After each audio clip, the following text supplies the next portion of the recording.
Ladies and gentlemen, a very good morning to you. I am especially delighted, and of course, on behalf of the Alliance for Change, we're all pleased that this morning we can be here to hear an analysis from two of Guyana's best accountants, one even in addition to that, a lawyer, and of course, to make up your minds as to what it is about Budget 2013 that might be advantageous or disadvantageous to us all. The Alliance for Change had started this last year and wanted it to be something continuous, not only for the education of members of the public, because notwithstanding the small number of people here, we are going to have this televised and carried to Essequibo and carried to Babis and make some DVDs and send them into the interior. And that is also the relevance and importance of it. But we also wanted to get from independent minds constructive criticisms about the budget. And those constructive criticisms can come from no better person than these two individuals we have at hand. It is important to also notice that on the agenda we had also asked Mr. Robert Badal to be giving some remarks, and I have to find out just now if he has arrived back in the country. He had gone out, and hopefully he's back, so by the end we could have him come on. Again, thanks very much for turning out. Now we're going to start with Mr. Anand Goodsarran, Dr. Goodsarran now. As you know, he has been the Auditor General of Guyana for a number of years, then also one of the, I think, 10 Auditors General for the United Nations. Comes with extremely great set of wisdom and erudition in relation to matters budget and also accountancy. But there is also an element of spirituality gaining ground with Anand these days. And I noticed in his presentation there, he has a preamble that talks about politics and corruption, quoting from the Mahabharata. I would want to believe that it will be a continuation of what he had started last year, the budget and its processes, the constitutional provisions that platforms the budget, and of course, the statutory obligations of the Ministry of Finance and things of that nature that he's going to talk about. And so to continue and revisit that, and also to further revise it as we have passed further laws that can ensure even a better management of the finances, I think no better person than Dr. Goodsarran can do that. I now ask then for the first presentation today, Dr. Goodsarran. Just to remind you that the second presenter will be, of course, Mr. Christopher Ram on Budget Analysis 2013. So, Dr. Anand Goodsarran.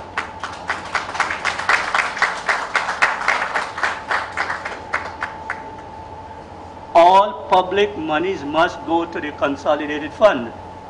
And as parliamentarians, you have to ensure that that is so. You cannot have a quasi consolidated. You have the real consolidated fund and the one sitting at NISIL. As parliamentarians, you owe a duty to us to make sure that every cent of public money goes to the consolidated fund and not to NISIL and not to the Lotto fund. Now, there is an item used to be an item in the budget prior to 2002 called sale of assets. And it used to have monies budgeted by Parliament as revenue from the sale of public assets, privatization proceeds, and sale. Now that item has been eliminated. Why? And since 2002, it has been eliminated and put And instead now, the money from privatization and the sale of assets are going. That's in violation of Article 216 of the Constitution. When are we going to stop this? Every cent of public money must go into the consolidated fund. The only exemption would be like public corporations. They earn their money, they keep their money. Or state-owned companies, they earn their revenue and they keep it. In some cases, you know, there's a requirement to transfer to the consolidated fund. NISL didn't earn the money that it is getting from privatization. It didn't earn the money from the sale of assets. It didn't earn the dividends received from state enterprises.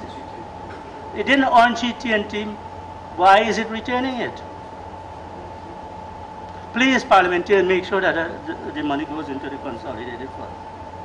When I was at the UN, I was paying 1/3 of my salary to Guyana as taxes. So, and I'm now retired, so I have a vested interest. I've contributed quite a lot to the Treasury over the years.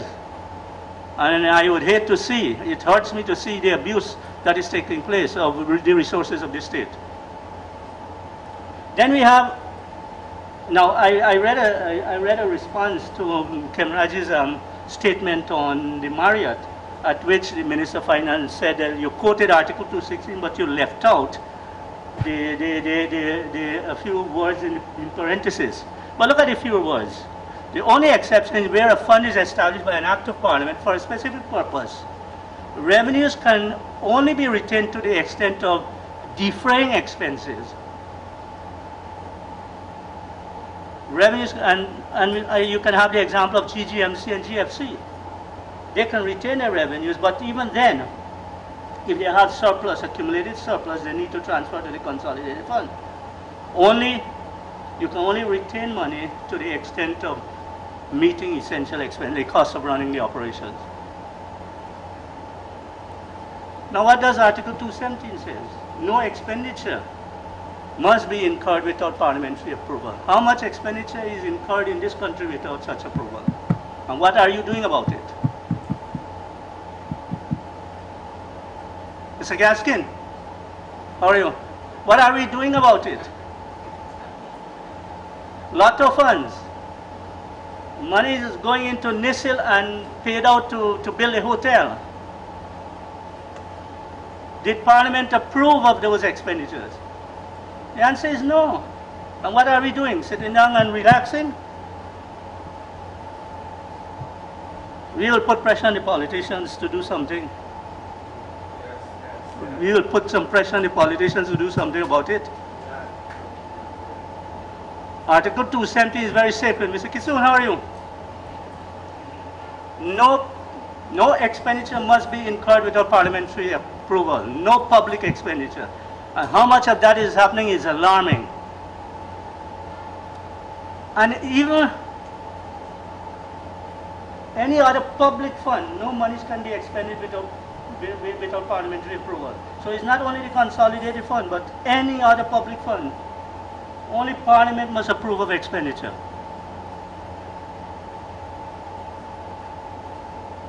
Well, the budget provisions, I'm not going to spend too much time, we know about the 90 days limit, but I have a difficulty with that in the sense that while the Constitution allows for 90 days as the outer limit, the FMA Act provides for the budget to be presented and approved before the end of the year. If you read the FMA Act, it talks about current fiscal year, next fiscal year. Clearly, the intention was to have the budget perhaps presented in November and have it approved before 31st of December. Look what happened last year. The budget was approved in April. In the meantime, the Minister of Finance, in accordance with the Constitution, decided he has to draw down money from the consolidated fund for the 4 months. Now he drew down on the assumption that Parliament will approve the budget. Parliament did not approve of certain items. And so a statement of excess was submitted to Parliament and it was rejected. Now, a finance controller of a company doing that would have been fired. or would have been surcharged. Now there is, because the money, the expenditure is unauthorized. I was a finance controller. If I spend money that is unauthorized, I'm in trouble. I'm in trouble, but nothing is happening in this country.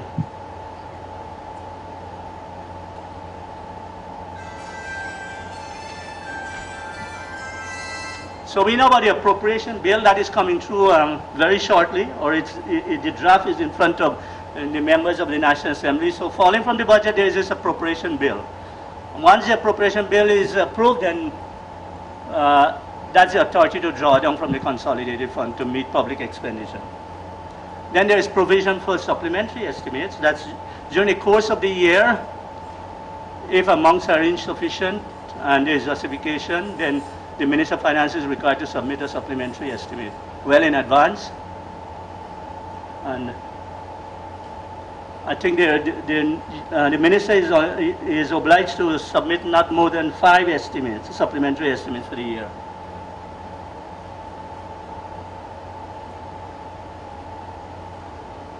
Now this first item is in rare occasion where Parliament, where expenditure exceeds budgetary allocation. That's in the last year in the first, a statement of excess. But then it was disallowed, and then we got a problem. The money has been drawn out of the consolidated fund, but without authority.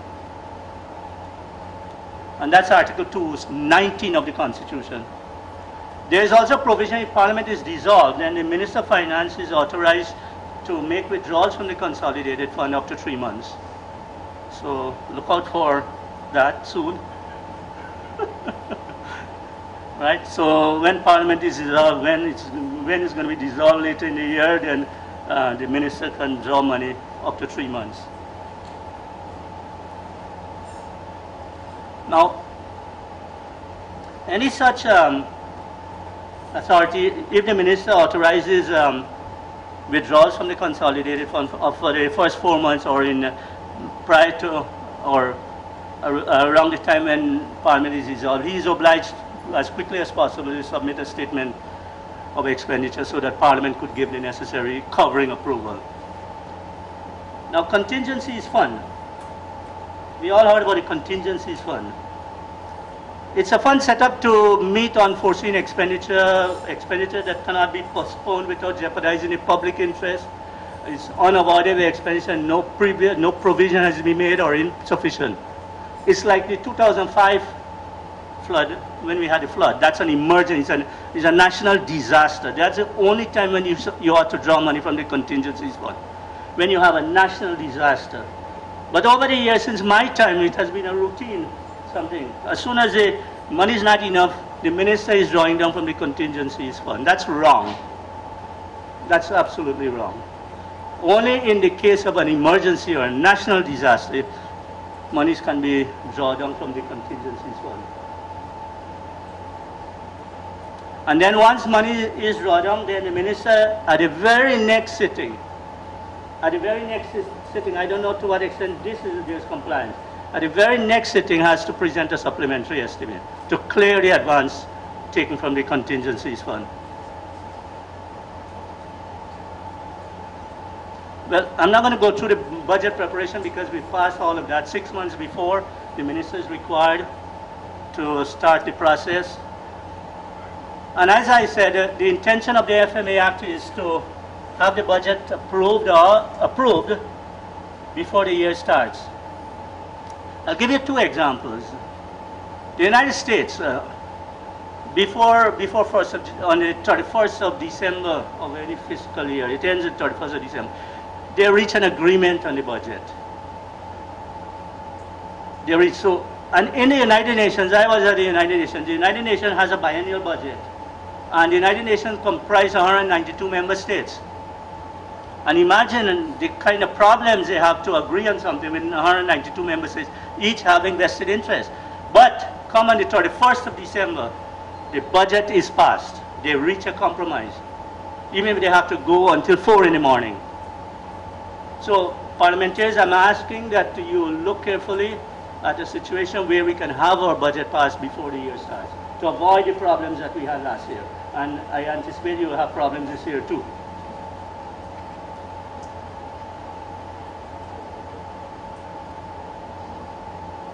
Now this conditional approval, as parliamentarians, conditional appropriation, are we looking at that?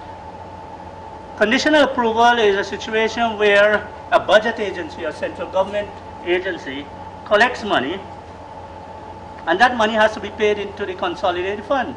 But it collects money uniformly over the 12 months period, but at the same time it has to meet expenditures in January, February, March, what have you. So Parliament will approve of a conditional approval, appropriation, conditional upon that entity or agency collecting the money and put it in the consolidated fund. Now I give an example, a wildlife fund. Are we as parliamentarians checking to make sure that there's a conditional approval for that? The Office of the President runs a wildlife fund, collects money, expends the money, but they ought not to expend a cent. It is subject to a conditional approval. So, Office of the President ought to go to Parliament and say, look, we have a wildlife fund, this is the amount of money we're supposed to collect, and we intend to spend so much, then Parliament will grant a conditional approval, condition upon receiving that set of money. And there must be an agreement to that effect, a written agreement with the minister prior to the presentation of the National Assembly. So I can only think at the moment of the wildlife fund. NFMU, you're talking, maybe when the privatization unit was part of the Ministry of Finance, it should go back to the Ministry of Finance, and it will be subject to conditional approval. And you said NFMU. Is it a corporate entity? If it is a corporate entity, no. If it is a central government agency or part of a ministry, yes. All right. Now, once the appropriation is passed, which hopefully will happen at the end of next month, ministries and departments are obliged to spend money in accordance with the wishes of Parliament. Of course, there is some flexibility where you can vary within limits, within a program, and I think there's a 10%. Variation of any program shall not exceed 10%. So the accounting officer, the head of budget, has some flexibility. The budgets are not supposed to be rigid, so there is some flexibility. You can move around funds under current expenditure up to 10%. But you cannot move capital money into current expenditure.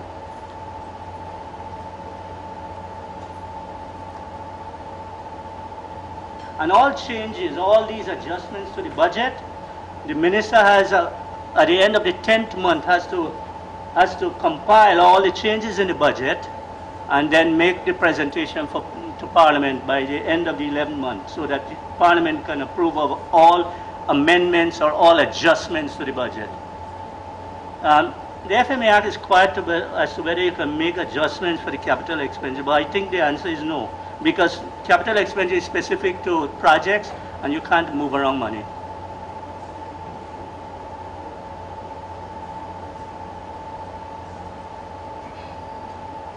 We spoke about this already. We spoke about the contingency fund. Note the criteria. To meet urgent, unforeseen, unavoidable expenditure for which A, no provision or insufficient provision exists, no reallocation is possible, expenditure cannot be postponed without injury to the public interest. Clearly, you're talking about a national disaster or something like that, an emergency. And we know about the 2% or such other sum as the limit to which the minister can draw down from the contingencies fund is maximum 2% of the previous year's allocation or such higher sum as the National Assembly. And I spoke about the next sitting. At the end of the year, come 31st of December, appropriations lapse. But the tendency has been to open the cash book and to open the accounts up to till March. And everything is backdated to 31st of December. That's wrong. 31st of December is 31st of December. You ought not to open your cash book and spend money that relates to January to March and backdate everything to 31st of December. I've seen in one Auditor General report on the Office of the President, the last 2010 Auditor General report, they had some problems there.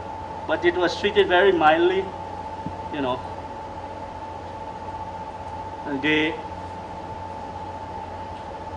The budget agencies are required to have an effective internal audit service to monitor its budget and the execution of budget, to monitor expenditure, and to make sure all controls are in place. How many ministries and departments have internal audits? Mr. and Mrs. Parliamentarian, what are we doing about that? The auditor cannot be looked upon to render both internal and external audit service, which is what he is doing. Each ministry or department must have its own internal audit, staffed by professional people, to police the system, to look at the controls, and to make sure everything is okay. So when the auditor moves in, he has less of a problem to go through what the internal auditors ought to have done. So I'm asking Parliament to insist that all ministries and departments are staffed with effective internal audit department. What is happening in the Ministry of Finance is cosmetic. They're trying to set up an internal audit department. Like years ago, we had the inspectorate system, a centralized something, sitting in the Ministry of Finance, and then going out periodically and do spot checks at ministries and departments. That's not internal audit. That's not. We had it in the past under the British, and then up to under the PNC time, we had it, the Inspectorate Division. Then it never worked, it never functioned. But in order to appease donor agencies that we're doing something about internal audit, the Ministry of Finance decided to set up an internal audit, staffed by maybe a dozen people, but that's not it. At least at the very large ministries, Ministry of Public Works, Ministry of Education, Agriculture, Health, and they should have their own professional internal audit departments. And of course, we can talk about reporting relationship. They have to be completely independent from, you know, the influence of those in the ministry. And then, of course, no contracts for goods and services unless you have money in your appropriation. You can't sign a contract for goods or services or execution of work if there isn't money in your appropriation. Now, the reporting requirements, I think Chris wrote quite a lot some time ago about the mid-year report and the fact that that was not being complied with. Now it's being complied with, albeit late, I guess. And then at the end of the year, the government is required to prepare a statement of expenditure from the consolidated fund compared with the estimates. That's part of the audited accounts, along with appropriation and revenue accounts of budget agencies and the end-of-year reconciliation report showing explanations relating to variances.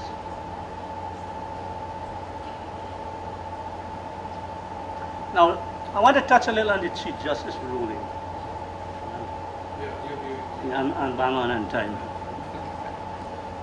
Now, I stated that in an article last week or the week before that, okay, the Chief Justice was correct in this, and all parliamentarians were not quite correct when they cut the ERC, because the budget for the ERC, Ethnic Relations Commission, not quite, I said, right?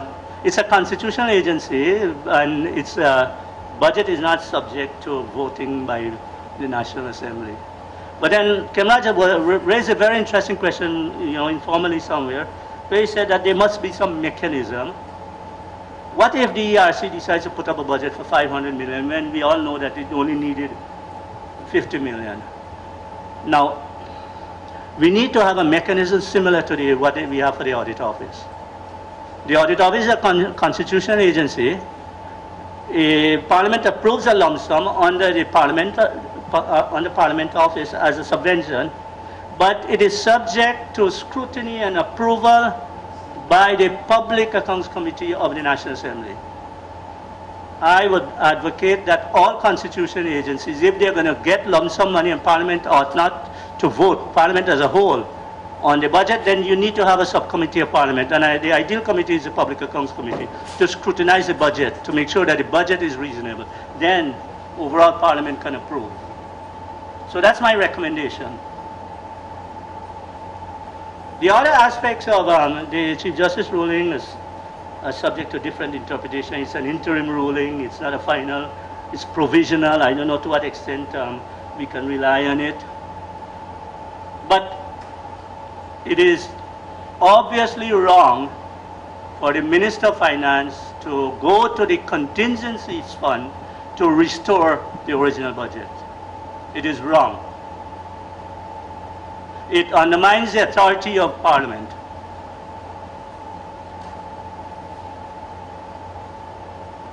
What are we doing as parliamentarians? It is undermining authority. You as Parliament decide that you will approve of X minus dollars. There is the Minister of Finance decide to put back that X minus plus X back and using the contingencies fund. Now he would be hard pressed to justify whether the criteria have been met using the contingencies fund. Bear in mind, he's not subject to any immunity. He's not subject to any immunity, so he can be sanctioned. I know parliamentarians have sanctioned Rohit. Why not do that for the Minister of Finance?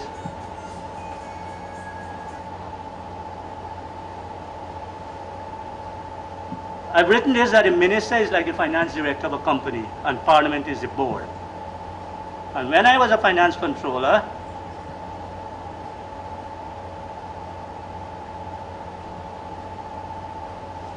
like this. When I was a finance controller, Mr. Hoyt, at the MMA, Mr. Hoyt was chairman of the board. We have a management committee that meets, we had a management committee that meets every Monday.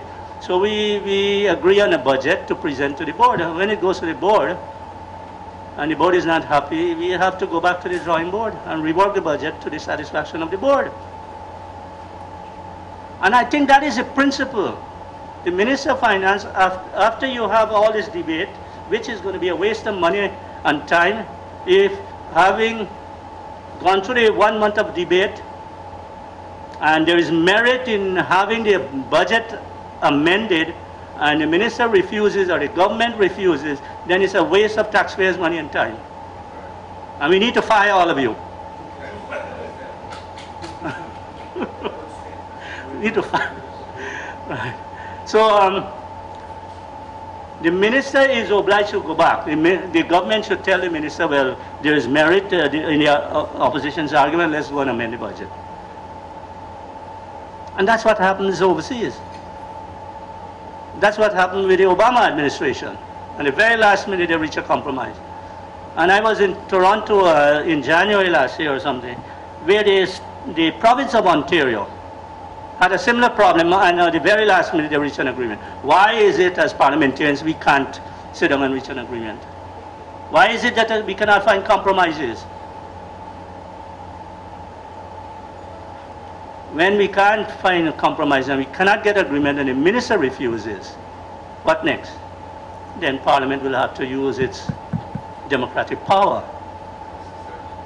Right? But that's, as I said, no other country that happens too, because the people, their mature economies out there, they will reach an agreement. Only in Guyana we have this problem. And we need to fix it. Now this is my last slide. I just put a few points that I'm concerned that over the last year, I think the most dominated topic over the last year had to do with corruption. What has the government done in relation to the 2013 budget in relation to taking measures to reduce the perception of corruption? Guyana is rated second to last. Haiti is the last in the whole Western Hemisphere in terms of the corruption perception index, with a ranking of 134 out of 173 countries surveyed. Second to last, or the lowest among the English-speaking Caribbean. What is the government doing? Deny that there isn't corruption in the country? Every country, regardless of how they feel about the corruption perception index, they accept it in good faith. It might not be perfect, but I challenge anybody here, and all the politicians in this country, find me a substitute. Find me something better than the CPI. It's based on perception. We can't measure actual corruption. It's too opaque. good teacher, very great teacher, as a matter of fact. Lots of what I have understood as the concepts as a parliamentarian in relation to matters finances, I have learned from him. Of course, Mr. Winston Murray, whilst he was there, was a great teacher too. And of course, Mr. Christopher Ram. But our relationship went back a long, long time. Yeah, somehow Barbicians seem to meet up any place, at any time.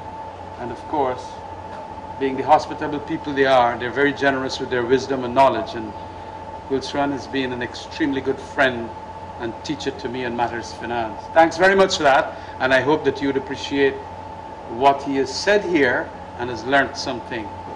So I ask Chris, a foremost authority in these matters. He has again, like Anand Goodsarran, gotten the brunt of the government.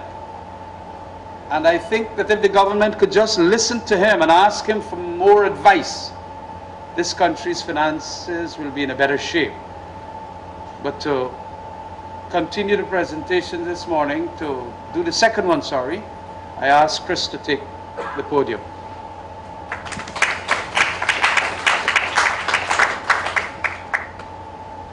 Thank you very much, audience. I don't say thank you to the chairman because all he said there, I'm asking you to please discount.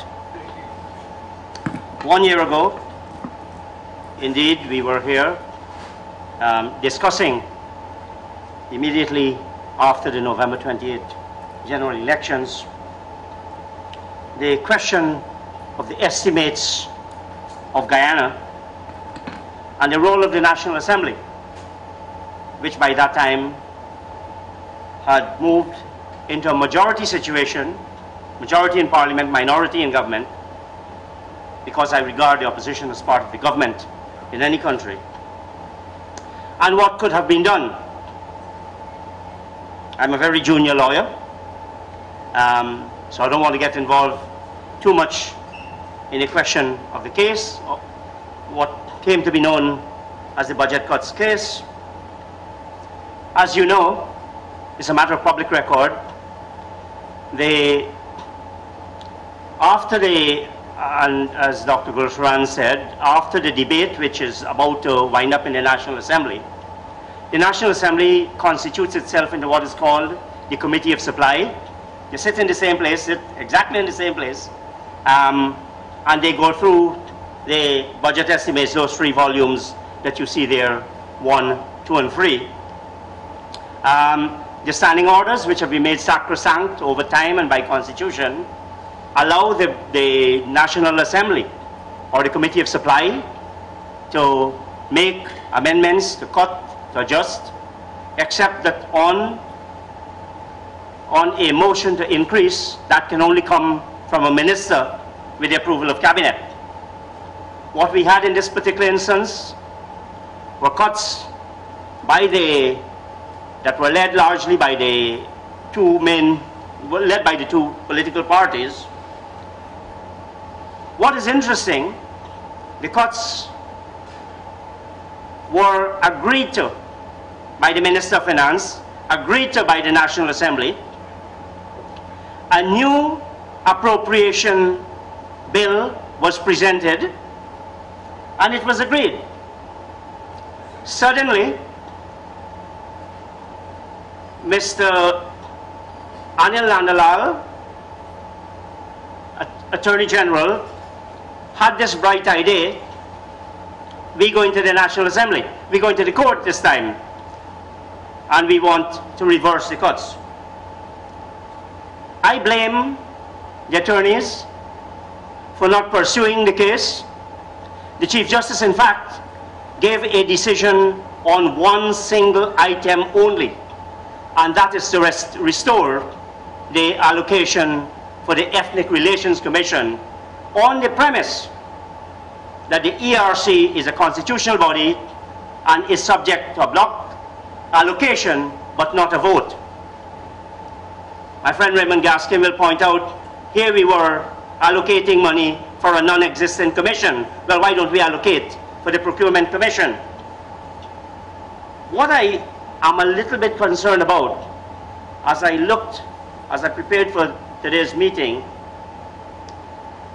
I noticed that the budget, in the 2013 budget, the figures, can I close this down, please? In the budget 2013, you have budget 2012, latest estimates 2012, actual 2011. The budget figures stated for 2012 are not the cuts that the National Assembly agreed to, that the Minister of Finance agreed to, and that the President assented to in Appropriation Act 3 of 2012. I have a big problem with that. It seems then that these estimates do not reflect the cuts that were made, and my view is that an explanation at the highest possible level is surely warranted. Let me touch briefly on whether the cuts for 2012 were justified. A sum of $18.3 billion had been put in the budget for LCDS projects on the assumption that that money will come from the Red Fund, the low carbon arrangement with the Norwegians. That money never came in. So if the National Assembly, unfortunately, Dr. Singh did not restore that amount.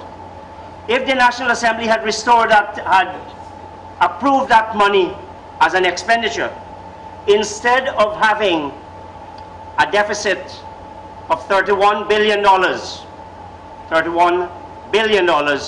in 2012, we would have had a deficit of $49 billion. The money did not come in. Let's turn to GCOM, another one that had a fairly significant cut, because the rationale was that, as I understand it, and let me not hide, I was part of some discussions.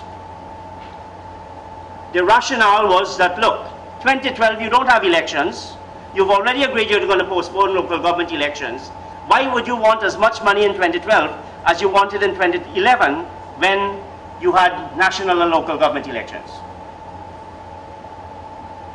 So the budget for GCOM, which had been stated at $2.797 billion, was cut by $500 million. In fact, that should have left you $2.2 billion. In fact, GCOM only needed $1.1 billion in 2012. In other words, you can say they should have cut more. NCN, I mean, if there is a case for cutting, that obscenity called NCN, I mean, think of it. The very parliament that has to approve money, and look at the obscene behavior of NCN and that we are tolerating. Now, in my view, if we want to get angry, let us surely get angry about NCN and that abuse to the ears and to the intelligence of Guyanese.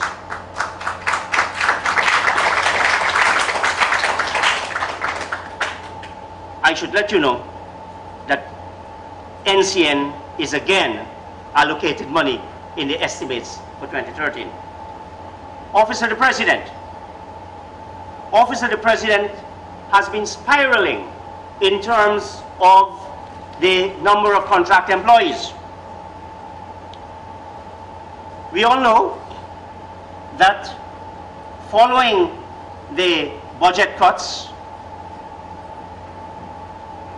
protests were orchestrated, one of which was led prominently by Mr. Fuzzy Sattar of the NCN. Well, what did we find out later in 2012?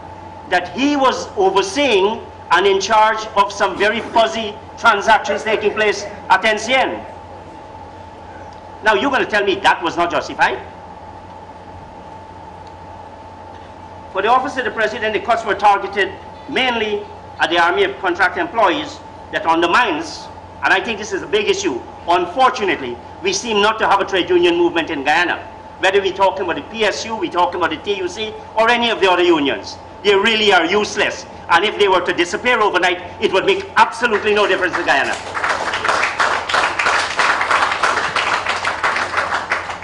Yes, so for the Office of the President, the cuts were targeted to the army of contract employees that undermines efficiency and the independence of the public service. You can talk all you want about a public service appellate tribunal. If the people are not in the public service anymore, it doesn't matter. It's moot, it's academic. What the estimates show is that there was no change in the number of contract employees, and instead, in 2013, there will be an increase in the number of contract employees. In other words, Guyanese and opposition, you can stuff it. The consequence is this: the salaries and wages paid to contract employees will have risen. This is in the Office of the President alone, from $220 million in 2010 to $380 million in 2013, a 73% increase. Now, before I turn, those are some of the points that I think absolutely justified. And I think it's a travesty that we still have that budget cut case hanging over us 1 year after the 2012 budget. The lawyers were asleep. 2013, before I get into the 2013 budget, I want to make a couple of points. I think there's something wrong with the growth rate. I'm not suggesting the economy did not grow. And I don't say this because I know what the right figure is. What I do know, it is wrong. Let me give an example. And I don't say it because of a reported spike in the second half of the year from 2.8 to 4.8%. It went from the first half of the year, 2.8 to 4.8. And we're talking annualized, because first half year, and I've confirmed this, is always measured with first half year of the preceding year. I think that itself ought to engage our economists and people more learned than myself.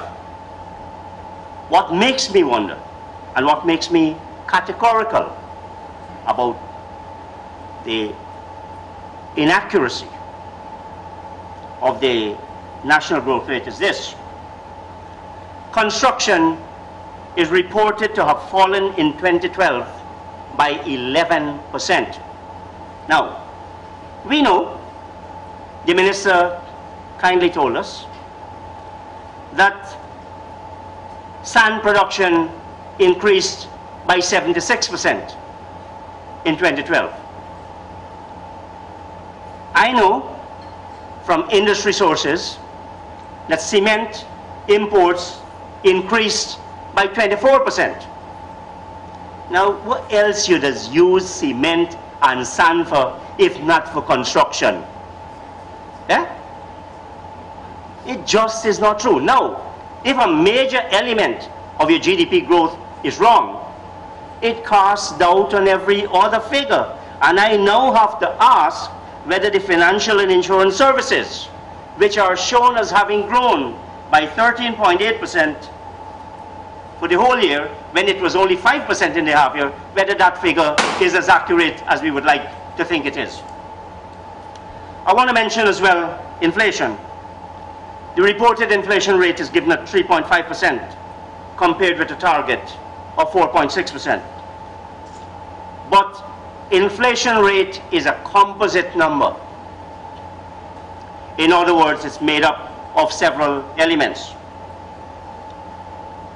If we look at the component of the inflation basket, we note that food inflation has gone up by food inflation was 9.5%. Food inflation was 9.5. Those are the official figures. If we check volume 1, Raman McRae does a monthly survey which is independently conducted that shows a growth and inflation rate of 11.5%. So I guess the composition of the basket between the official figures and Raman McRae's figures may explain the 2%. But it does show when we get carried away by saying a 3.5 inflation rate, we're not talking about things that matter to the poor people like you and me.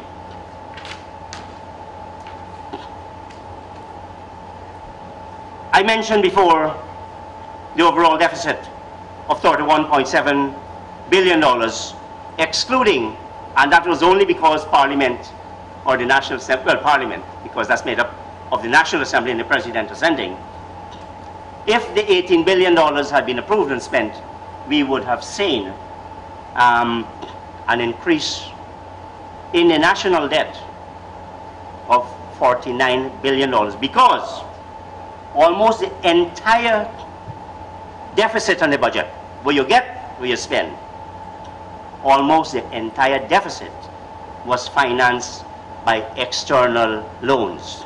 And we are meeting the stage where our borrowings and our debt servicing are reaching the critical stage where they can be a drag on national development. Okay, the budget highlights.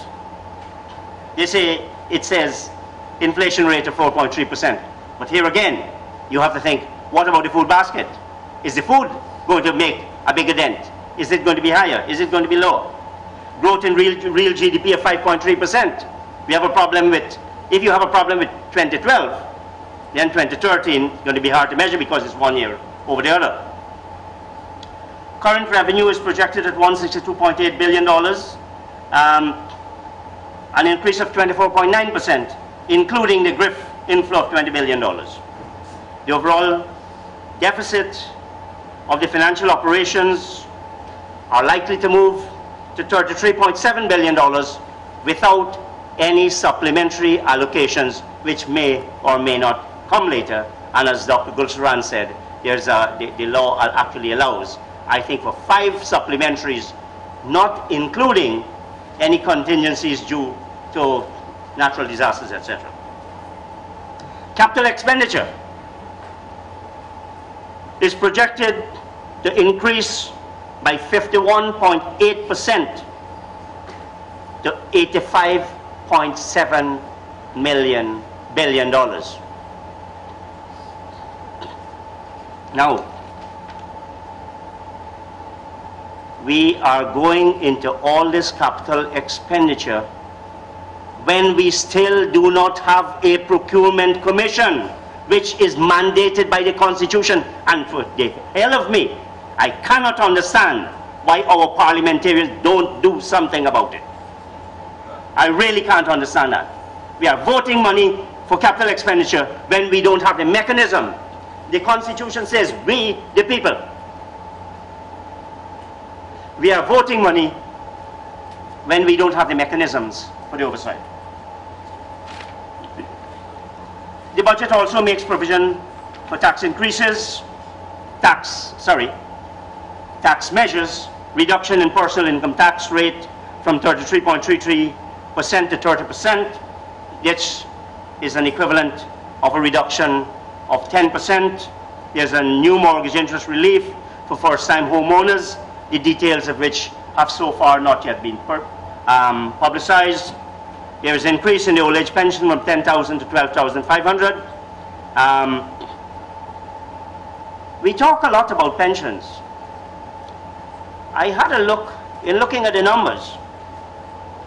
If we exclude contract employees, our pension cost is 63% of our, relative to the wages bill is 63%. So when the Minister of Human Services, maybe we have to think how we start spending this money, because my own view, one, the manner in which it's now being done is illegal. The law specifies a test of income and asset. It has a residency test. We pay to every Tom, Dick and Harry, or whatever you want to call the person. My position is this. I am in favor of paying more money. But don't pay Ram a pension, he doesn't need it. Pay the person who really needs it. And that's what the mechanism is there for. Because we have so many people who tell you they don't need a pension. And oh, we give it to somebody. This must not be the basis, charity must not be the basis on which our country is run and our poor people are treated. If we were to correct the pensions list, if we were to delete those who don't qualify under the law, we could double pensions. I'm pretty confident, or pretty close to double. Pretty close to double. There are changes in the property tax, and one assumes in capital gains tax as well, because the property tax value is the basis for which capital gains is computed. There is a $1 billion for Gaisuco, down from $4 billion last year, and $11 billion for Guyana Power and Light. And you can start by saying this: of that $11 billion, 32%, over about $3.5 billion, completely wasted from the time you start. We're giving money to an entity that hasn't produced its financial statements for review and hasn't shown a capacity to manage money well. And that's what we're doing. And I think that's vulnerable. As far as the budget is concerned, I think there are some risks. There's always the weather risk. We are an agricultural, a lot of our growth, a lot of our economy is based on agriculture. So weather can play a part. The continuation of the Petro-Caribe agreement, under which Guyana receives 50% of its energy needs by way of long-term credit. In other words, if Maduro, the acting president of Venezuela, if he's made president-elect, or if somebody else, and say, look, Venezuela has its own problems and its own needs, it can't continue this Petro-Caribe agreement, we will find an automatic increase in the outflows of US dollars, and automatic outflows. That to me is a risk. There's always going to be a risk about commodity prices for rice, sugar, and gold, at least the gold that is declared to the gold board. I do not mention bauxite, because bauxite and forest products, because in my view, there's a serious transfer pricing taking place in these sectors, and we are shutting our eyes to what is happening in those sectors. We are losing tons and tons of money. If Rusal is saying it's making all these losses, what is it doing in Guyana? Why doesn't it go back to where it came from? Are we that stupid? Another risk would be the increased debt buildup. Debt servicing in 2013 is projected at $10.7 billion, which is not a small piece of money. To get to the estimates, they are made up of 3 volumes. Volume 1 is titled Current and Capital Revenue and Estimate. It's a bit more than just what it says it is. It includes a number of appendices on the macroeconomic framework, monetary survey, public debt, budgets of statutory bodies, which I do not think is complete. We have never had accounts prepared for the Cherry Dragon International Airport in this country. And I spoke to a chairman, one of the ex-head of the Private Sector Commission. He admits that. Yet nobody's asking about these things. And it angers me that we have this low level of governance in this country, and we tolerate it, and we want to call ourselves civilized. It is not complete.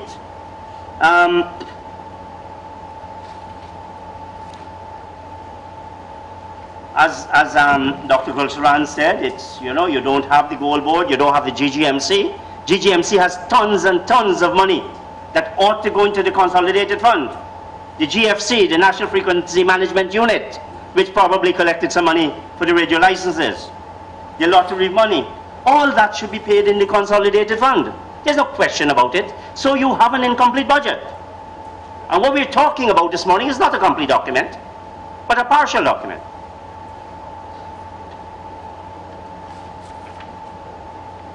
I just saw something very interesting. Appendix S, Anand, I don't know if you want to look at it. Pensions and gratuities to pension parliamentarians and holders of special offices. it increased from $38 million in 2011 to $233 million in 2012. I can't understand that figure, but I'm a simple bookkeeper. Check it there, Anand. It's Appendix S, Volume 1. Volume 2 contains the medium-term macroeconomic framework, revenue and expenditure of the and program performance statements of the budget analysis. I say this particularly to those people who have the task, who we have sent there in the National Assembly. We voted. You have to read these documents. You have to understand what they mean. And if you don't understand them, try and get some advice. As a matter of fact, Raman McRae has, in a document we refer to as Budget Focus, has recommended and referred to a campaign promise for the introduction of a parliamentary budget office on the lines of the CBO, Congressional Budget Office of the USA, and similar agencies in Australia, Canada, the UK, Netherlands. We need somebody to look at this. This is not a game of hide and seek. This is not whether Ram would respond or Goodsarran would respond to if Ramjatan called him and say, come explain this thing for me. That must not be the basis on which we run a country. So we do need a parliamentary budget office. And I think it's very regrettable. I mean, it's regrettable that the APNU is not here this morning. I spoke to at least one MP of that party yesterday. If there's anyone here, please, I apologize. That was a campaign promise it made. Why hasn't it acted on it? Volume 3 lists the Central Government Development Program Capital Projects profile. These are written so vaguely as not to inform but to confuse. For example, on page 2, the ICT project is listed to spend $4,586 million. That's 4.586 million on the ICT project on installation and commissioning of wireless network, purchase of equipment, and the one laptop program. Now, how are you going to know which is which? How much is being spent where? Is this how people that spend and approve the spending of billions of dollars? So, I mean, we have come some way where we have, at least we have an attempt at these documents, but make them meaningful. What we do know about that money is that of that sum, 2046 will be a grant from China and 2 billion will be a loan. Now, I mentioned that it's an incomplete budget. The budget is under the theme, overcoming challenges together, accelerating gains for Guyana. Budgets always have these nice, high-sounding, lofty themes. And then you try to match the rhetoric and the loftiness with what you have. When I look at it, if you look at the teacher salaries, and this is a union, this is why I said you could do away with these unions. $43,754 per month for a teacher. TSA 1, that's one of the grades in the education structure. Y'all see why we producing what we produce in this country in terms of education? That's what we're producing. It's a low-wage budget. It's a low-wage country. It's a low-wage economy. We have, for example, there were some minimum wage adjustments in 2011, might have been 2012. Took security guard wages $1,100 per day. Now, come on, we can't be serious. And these shop assistants and so on, who are not even paid the minimum wage, they get less. So we have essentially a low-wage economy. And as I was chatting with a colleague last night, and he said, but you know, That's part of it. But we have a super rich as well. And that's also true. So we have a big, big, big gap between those at the bottom and those at the top.